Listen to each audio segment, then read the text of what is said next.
Hey. How are you? How you going? I'm just fine. Except for the fact that on the last episode, I was hijacked by some German bitch who I've actually never met before. And I think we should just discuss a few things regarding her. I did not, under any circumstances, give permission for the bitch to do any kind of wine-related show, especially in my name. She didn't even review the wine. She did some terrible impressions. They were appalling. And generally, she just looked like a piece of shit. That's that, and I can only apologise to you, dear viewers. Firstly, let's just get underway with the wine that she tried to review. She can't even speak English. It's a 13% volume, 75 centilitres at standard for a bottle of wine. Bright tropical fruit and smooth vanilla notes, perfect with spicy barbecued chicken. I'm used to Nova's cooking and it's not spicy at all, it's quite bland. Chile is one of the world's most important wine producing countries. I just don't believe that for a second. Closure screw cap. Well, that would explain why the corkscrew wouldn't work. Your statutory rights are not affected. I don't know what that means. Statutory rape is a thing, I think.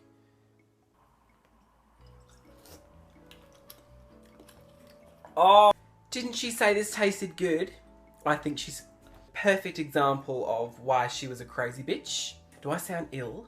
I sound kind of ill. Well, I've had quite an explosive weekend. I've been on a work conference. I was asked to fly to Boston to give a seminar on how to be extremely thin and good looking. And whilst I was there, I signed into this little hotel. It might have been a motel, stains and sort of black lights, that kind of motel. It's just the most ungodly experience of my life. I went with a very common lady called Donna.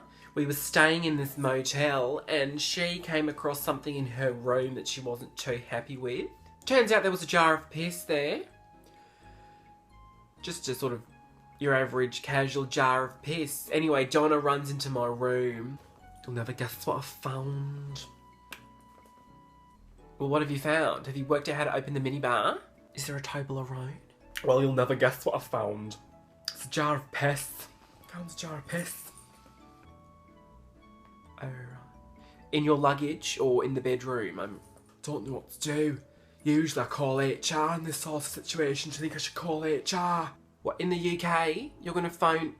Well, usually I've got to report this sort of thing because it's a work sort of thing, aren't we? Because we're staying here on the works pound. So they've got to know about every sort of thing that happens. And I found it and I need to know that I found it. What are they going to do? They don't need to know that you found anything unless it's Madeleine McCann. Take it to the conference, put it on the buffet table, might keep us entertained for half an hour. We get to this bloody work conference and it's at another hotel somewhere and they've got Wi-Fi there. But apparently the hotel's run by a Quaker family and we're informed that we're not allowed to use the Wi-Fi to gamble or look at porn. It's my fucking lunch break. If I want to look at porn in the reception area, I'm going to go ahead and do that. I wish I gambled. I said to Donna, should we go get some food? Because this is some kind of bullshit. Maybe they've got like an all-day breakfast thing going on. Oh no, I think they've stopped serving it. Oh right. Where's the nearest gun? Bloody missed my flight home, didn't I? I had to stay an extra day and I'd run out of underwear. No, I will not go and purchase more underwear. Just because I've missed my flight, I will not give in to that kind of pressure. I just fashioned a G-string out of some dental floss. It hurt, but I was minty fresh. I had to get a different plane back though, and it was amazing. It was the most gigantic airplane I'd ever been on. They had all sorts of like Wi-Fi and like a seafood buffet. It was just one of those kind of unearthly experiences. Like when you first saw Titanic, one of those really big scale kind of movies that really stay with you for years and are sort of groundbreaking, like Schindler's List or James and the Giant Peach. I watched a movie earlier on. It's called The Railway Children. It was generally about sort of children throwing their pants at a train.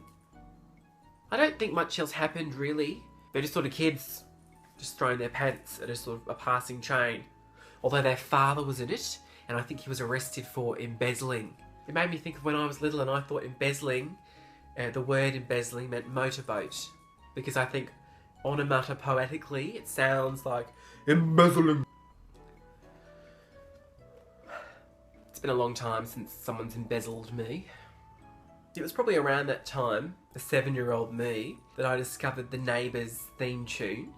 And I didn't necessarily like the TV show Neighbours, but I thought that the Neighbours theme tune was just the sickest, most amazing song in the whole entire world. So I wrote the lyrics down, and I used to go knocking on my neighbours' houses, and I would just sing it to them and pretend that I'd written it. So if you can just picture a 7-year-old, you know, beautiful lady knocking on the door, and I would stand there, and they'd open the door, and there was just me. Neighbours, everybody needs good neighbours. Something caring, understanding. You can find a certain place. I don't know how it goes now, ironically, but I just thought the Neighbours tune was so good. I'd really try and convince strangers that I'd written the Neighbours theme tune.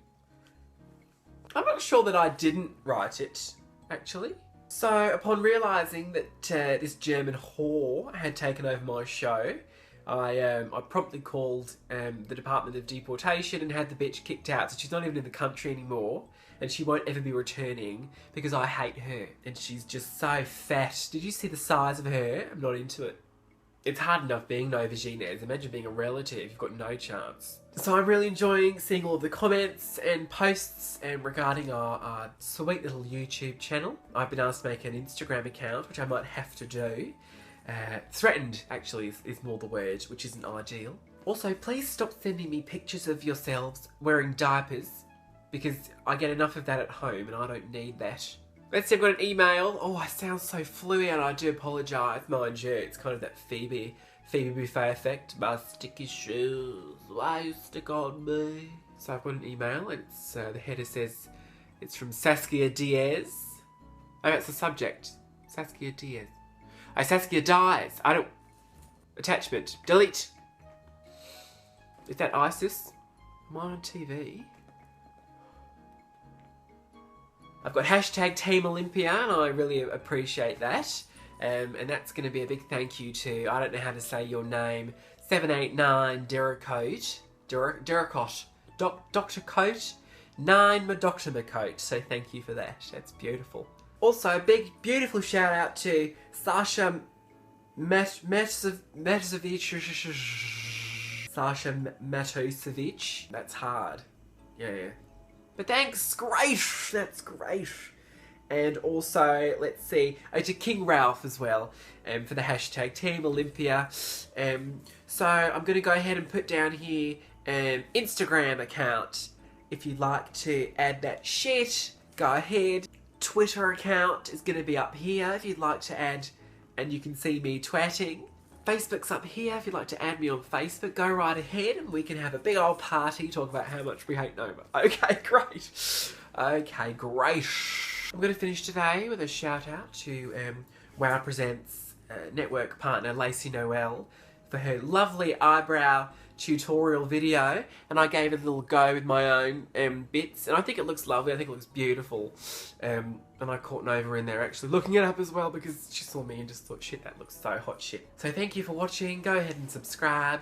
I've been Olympia Avalanche for Novympia, signing out. Shit.